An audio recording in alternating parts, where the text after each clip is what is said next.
C plus plus programming भाषा के पाठ क्रमांक 16 में आपका स्वागत है। इस वीडियो में हम पढ़ेंगे शाखाबद्धता एवं निर्णयात्मक कथन स्विच केस अर्थात branching and decision statement switch case. तो इसकी रूपरेखा देख लें। पहले हम मूल वाक्य विन्यास देखेंगे, संरचना, फिर कुछ गुणधर्म, तत्पश्चात एक क्रियाशील प्रोग्राम। बाईं ओर देखिए आप, यह है वाक्य विन्यास यानी सिंटेक्स। यह व्यंजक, इस व्यंजक की प्रॉपर्टी किस तरह से होनी चाहिए, गुणधर्म क्या होना चाहिए कि इसका जब हम मूल्यांकन करें, इसका मान निकालें, तो वह एक पूर्ण संख्या स्थिरांक होना चाहिए, चाहे वह ऋणात्मक हो चाहे धनात्मक हो। पूर्ण संख्या ही होना चाहिए, जिसे हम इंटीजर कहते हैं। यहां पर हम बूलियन का भी प्रयोग कर सकते हैं, क्योंकि हमें मालूम है कि आंतरिक रूप से बूलियन चरों का मान 0 या 1 के रूप में ही निरूपित होता है। अतः इस व्यंजक के गुणधर्म क्या होना चाहिए कि जब भी उसका मूल्यांकन किया जाए, उसका मान निकाला जाए, तो वह मान एक पूर्ण संख्या स्थिरांक होना चाहिए। जब भी हम इसके विरुद्ध इसकी जांच करते हैं, तो यह केस कोई पहला मान, फिर यदि वह इसका मान जो है व्यंजक के मान के बराबर होता है, तो ये कथन, इसके भीतर लिखे हुए कथन एग्जीक्यूट होंगे, चलेंगे। ब्रेक, तो ये जो है, ये जो युग्म है दो सर्पाकार कोष्ठकों का, ये आवश्यक नहीं है, लेकिन मैंने यहाँ पे लिख दिया है। और स्विच केस की जो शरीर है या काया है या बॉडी है, वो यहाँ से यहाँ तक है, इन दो सर्पाकार कोष्ठकों के बीच में। तो हम चाहें तो जितने भी केस मान यहाँ लिख सकते हैं, कितने भी ऐसे केस होंगे। जैसे मैंने उदाहरण के लिए देखिए, यहाँ पे मान 2 लिखा है, तो यहाँ पे मैंने सर्पाकार कोष्ठकों को प्रयोग नहीं किया। ऐसे कितने मान हो सकते हैं, केस में मान हो सकते हैं। वैसे इसकी व्यवहारिक रूप से इसकी कोई सीमा नहीं है। जितनी भी आवश्यकता आपको हो, जितने भी केस मानों की आवश्यकता हो, आप लिख सकते हैं, उनका प्रयोग कर सकते हैं। और एक ही है डिफॉल्ट। इसका प्रयोग कब होता है? जब आपका प्रोग्राम चल रहा है और ये व्यंजक आ गया स्विच के अंदर, उसका मूल्यांकन किया जाएगा, मान निकाला जाएगा, और वह मान इन सभी से के विरुद्ध उसकी जांच की जाएगी किसके बराबर है। यदि इनमें से किसी भी केस मान के बराबर नहीं होता है, तो फिर वह डिफॉल्ट इस स्रोत ब्लॉक के अंदर, खंड के अंदर प्रवेश करेगा। और यहाँ यदि आपने कुछ लिखा हुआ है, तो वही कथन चलेंगे या एग्जीक्यूट होंगे। गुणधर्म देख लें हम। केस मान पूर्ण संख्या स्थिरांक होना चाहिए, जैसे मैंने पहले भी कहा है। केस एवं डिफॉल्ट का क्रम महत्वपूर्ण नहीं है। कहने का तात्पर्य है कि ये केस मान किसी भी क्रम में लिख सकते हैं, हम डिफॉल्ट को सबसे पहले भी लिख सकते हैं। तो होता क्या है कि इसका जब मान मूल्य निर्धारण होता है, मान निर्धारण होता है, तो यह एक एक को जांचता है, और जिससे भी उसका मान बराबर होता है, समतुल्य होता है, उसमें प्रवेश करता है। और यदि किसी के भी समतुल्य नहीं है, तो फिर डिफॉल्ट खंड में प्रवेश करता है। ब्रेक एवं डिफॉल्ट भी अनिवार्य नहीं है।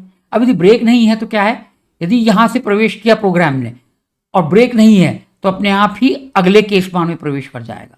और यदि यहां पे भी ब्रेक नहीं है, तो उसके अगले में कर जाएगा। तो ब्रेक की आवश्यकता अनिवार्य नहीं है, डिफॉल्ट भी अनिवार्य नहीं है, लेकिन है तो यदि आपको आवश्यकता है तो आप उनका प्रयोग कीजिए। जैसे मैंने पहले भी कहा, केस के भीतर ये दोनों सर्पाकार कोष्ठकों की भी आवश्यकता नहीं है, ये अनिवार्य नहीं है, लेकिन यदि आप इनका प्रयोग करते हैं तो कोई हानि भी नहीं है। और समस्त केस मान अद्वितीय होना चाहिए। ये मान 1, मान 2, ऐसे जितने भी लिखेंगे, उन सभी मान अद्वितीय होना चाहिए। और ये स्विच, केस, ब्रेक एवं डिफॉल्ट, ये सारे कुंजी शब्द हैं। कहने का तात्पर्य यह है कि इनका प्रयोग सिर्फ उसी तरह से किया जा सकता है और उन्हीं स्थानों पर प्रयोग किया जा सकता है जहां के लिए ये परिभाषित हैं। अब एक हम छोटा सा क्रियाशील प्रोग्राम बनाया मैंने। बाईं तरफ देखिएगा, अब मैं इसको चलाता हूं। दाईं तरफ देखिए, स्रोत प्रोग्राम है। यह तो मानक हेडर फाइल है जो मैंने इंक्लूड की है। फिर यह यूजिंग नेम स्पेस एसटीडी लिखा हुआ है, ताकि जितनी भी बार हम सी इन और सी आउट का प्रयोग करें, तो उसके पहले हमें एसटीडी स्कोप रेजोल्यूशन ऑपरेटर का प्रयोग नहीं करना पड़ेगा। यहां मैंने एक अक्षर प्रकार का चर घोषित किया है, और यह सी आउट हमें बोलता है प्रेस एनी अल्फ़ाबेट की। वो हमसे अपेक्षा करता है कि हम छोटे या बड़े अक्षर alphabet A B C D इत्यादि ही प्रेस करेंगे। तो यहाँ पर उसने यह प्रॉम्प्ट प्रिंट कर दिया है और यहाँ पर यह मेरी प्रतीक्षा कर रहा है कि मैं क्या टाइप करता हूँ। यहाँ पे देखिए ये स्विच, और जो भी हम अक्षर टाइप करेंगे वो एक एक्सप्रेशन होगा, क्योंकि मैंने पहले भी कहा है कि अक्षर जो हैं वो एक बाइट के स्थिरांक है, पूर्ण संख्या स्थिरांक है, तो इनका हम प्रयोग कर सकते हैं। तो सिंगल कोट, एक एकल कोट के भीतर हमने लिया है लोअर केस ए, छोटा ए। अब यहां पर मैंने कोई भी कथन नहीं लिखा। मैं चाहता तो सारे केस मान ए के नीचे एक लिख सकता था, लेकिन मैंने स्क्रीन पे अपना स्थान बचाने के लिए, नहीं तो एक स्क्रीन से बाहर निकल जाता, इसलिए मैंने ऐसे लिख दिया। और किसी भी केस मान के भीतर कोई भी कथन नहीं है और ब्रेक भी नहीं है।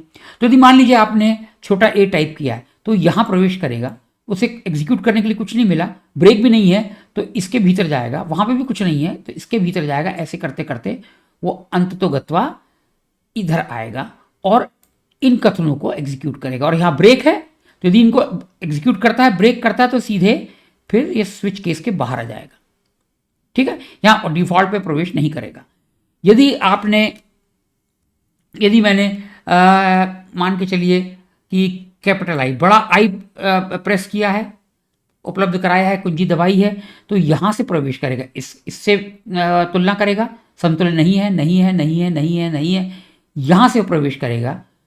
फिर कुछ नहीं है चलाने के लिए, ब्रेक नहीं है तो यहाँ जाएगा, वहाँ पे भी नहीं है तो यहाँ प्रवेश करेगा, वहाँ पे भी कुछ नहीं है तो यहाँ से प्रवेश करते अंततोगत्वा यहाँ आएगा। यहाँ मैंने लिखा हुआ है कि ये ओपनिंग ब्रेस, क्लोजिंग ब्रेस ये एसेंशियल नहीं है, ये अनिवार्य नहीं है। तो यदि आपने एक भी वॉवेल, जिसे हम स्वर कहते हैं, अपर केस या लोअर केस वॉवेल आपने उपलब्ध कराया है, तो यह सी आउट, ये कथन चलेंगे। और यदि आपने यह इसका स्वर आपने उपलब्ध नहीं कराए हैं, तब ये डिफॉल्ट भाग में खंड में प्रवेश करेगा। यहाँ पे भी ये उपलब्ध अनिवार्य नहीं है। अब यहाँ पर देखिए मैंने क्या प्रयोग किया है, यहाँ पे फिर से मैंने ये देखिए स्वर भी मैंने इसमें सम्मिलित कर लिया है। तो यदि अक्षर जो मैंने उपलब्ध कराया है उसका आस्की मान छोटे ए से बराबर या अधिक हो, अथवा या और छोटे z से कम हो या बराबर हो, अथवा या लॉजिकल और इसका मान बड़े अक्षर a से के बराबर हो या अधिक हो, या बड़े z से छोटा हो, कम हो या बराबर हो। अब इसमें आप ये सोच रहे होंगे कि इसमें तो स्वर का मैंने पुनः प्रयोग किया, लेकिन आप याद रखिएगा ये डिफॉल्ट खंड में तभी प्रवेश करेगा जब आपने जो उपलब्ध कराया है वो स्वर ना हो, तो इसका कोई अंतर नहीं पड़ेगा। वही वैसे मैंने हमें मालूम है कि वरीयता तार्किक और की तार्किक एंड से कम है, लेकिन भ्रम न हो इसलिए मैंने छोटे कोष्ठकों के भीतर इसे लिखा है। अब यदि आपने व्यंजन भी उपलब्ध नहीं कराया तब ये एल्स भाग एग्जीक्यूट होगा।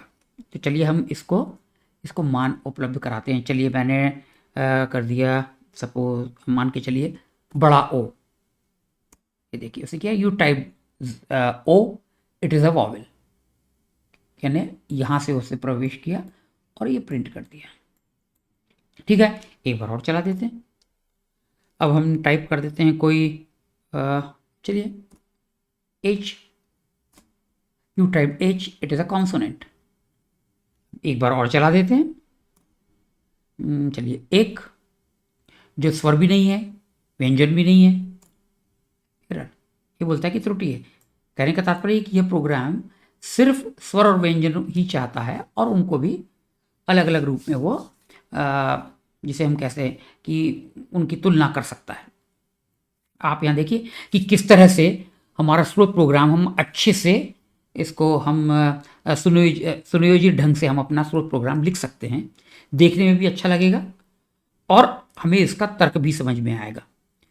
इसलिए मैंने पहले पिछले वीडियो में कहा था कि यदि गहराई नेस्टेड इफ एल्स की गहराई 2 या 3 से अधिक हो तो हमें चाहिए कि हम अपने स्रोत प्रोग्राम को परिवर्तित करें स्विच केस के रूप में।